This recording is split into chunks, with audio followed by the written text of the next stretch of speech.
The relentless sun beat down on the arid desert landscape, casting harsh shadows across the cracked earth. A lone cowboy, his weathered hat tilted low over his sunburned face, trudged wearily alongside his horse, its head drooping from days without proper rest. Dust clung to his boots and the tattered edges of his worn-out coat as he scanned the horizon, searching for any sign of water or shelter. Suddenly, his sharp eyes caught movement near a splintered wagon half buried in the sand, a flicker of life amid the desolation.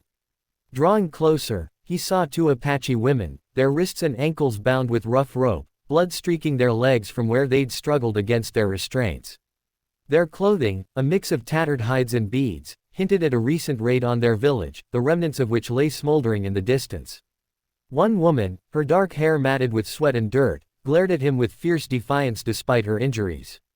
The other, younger and trembling, clutched a small pouch, perhaps a keepsake from her lost home.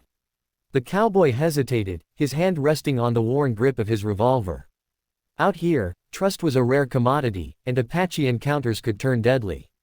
But the sight of their wounds and the faint, desperate hope in their eyes stirred something in him, a flicker of compassion that overrode his survival instincts. Kneeling beside them, he pulled a dull knife from his belt and carefully sliced through the ropes, his movements slow to avoid startling them. The older woman tensed but didn't resist, while the younger one let out a shaky breath. As the last rays of sunlight bled into a deep indigo night, the desert grew eerily silent, broken only by the distant howl of a coyote. The cowboy, now flanked by the two Apache women, urged his horse forward at a cautious pace, its hooves muffled by the soft sand. The elder woman, her name revealed as Tala through halting gestures, moved with a limping determination, while the younger, called Quayo, clung to the cowboy's arm for support, her strength waning. The air was thick with tension, the gang that had raided their village was still out there, their shouts and the occasional crack of a rifle echoing faintly from the east. The cowboy's keen senses, honed by years on the frontier, picked up the telltale signs of pursuit, the faint clink of spurs, the rustle of brush under hurried boots. Knowing they couldn't outrun the gang in the open, he scanned the terrain and spotted a narrow canyon cutting through the landscape, its jagged walls offering potential cover. With a low whistle, he guided Tala and Quayo toward it, his horse picking its way carefully over the rocky ground. The women, despite their exhaustion, followed without protest, their survival instincts kicking in as they sensed his plan. Inside the canyon, the shadows deepened, providing a temporary shield. The cowboy dismounted, tying his horse to a scraggly mesquite bush, and motioned for the women to stay low. Tala, her eyes sharp despite the pain, pointed toward a cluster of boulders ahead, whispering in Apache about a hidden cave she knew from her people's lore. The cowboy nodded, trusting her instinct. As they crept forward, an arrow whizzed past, embedding itself in the canyon wall, proof the gang was closing in.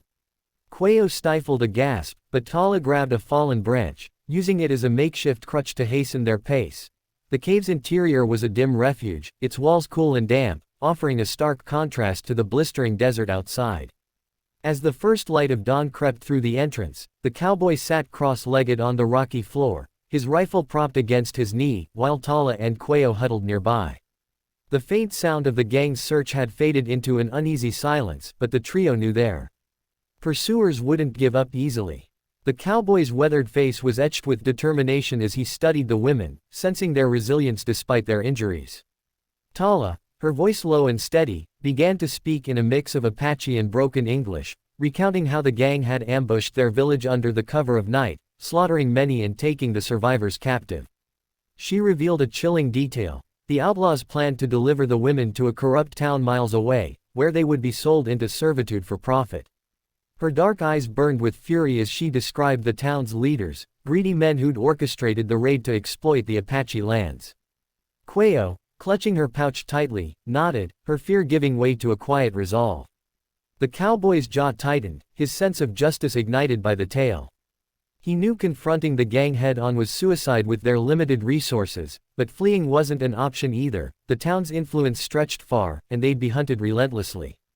Tala, sensing his thoughts, leaned forward, her hands tracing patterns in the dirt. She sketched a crude map, pointing to a ravine a half-day's journey away, a natural choke point her people had used for ambushes. With her knowledge, they could lure the gang into a trap using Apache techniques, snares, hidden pits, and a stampede of wild horses that roamed the area. The first light of dawn painted the ravine in soft golden hues, the air crisp with the promise of a new day. The cowboy, Tala, and Quayo had reached their chosen battleground after a tense, silent trek, their bodies weary but spirits steeled. The ravine's narrow walls rose steeply on either side, a perfect funnel for their plan, with scattered boulders and dry brush offering natural cover. The cowboy crouched behind a rock outcrop, his rifle steady in his calloused hands, while Tala and Quayo moved with practiced stealth to set their traps. Tala wove thin ropes into snares, anchoring them to stakes driven into the ground, while Quayo scattered pebbles to mask the sounds, her small hands trembling but determined. The gang's approach was heralded by the rhythmic thud of hooves and the coarse laughter of men who thought themselves invincible. The cowboy took a deep breath, firing a single shot into the air to draw their attention, the crack echoing off the canyon walls. As planned, the outlaws charged into the ravine, their horses kicking up dust, numbering nearly a dozen, far more than the trio had anticipated. Tala signaled Quayo, who darted to a hidden vantage point and loosed a sharp whistle, mimicking the call of a hawk. This was the cue for the wild horses grazing nearby, and within moments, the herd thundered into the ravine, their pounding hooves a chaotic symphony of nature's fury. The midday sun blazed overhead as the cowboy, Tala, and Quayo trudged into the dusty outskirts of the nearest town, their clothes stained with dirt and blood from the ravine battle.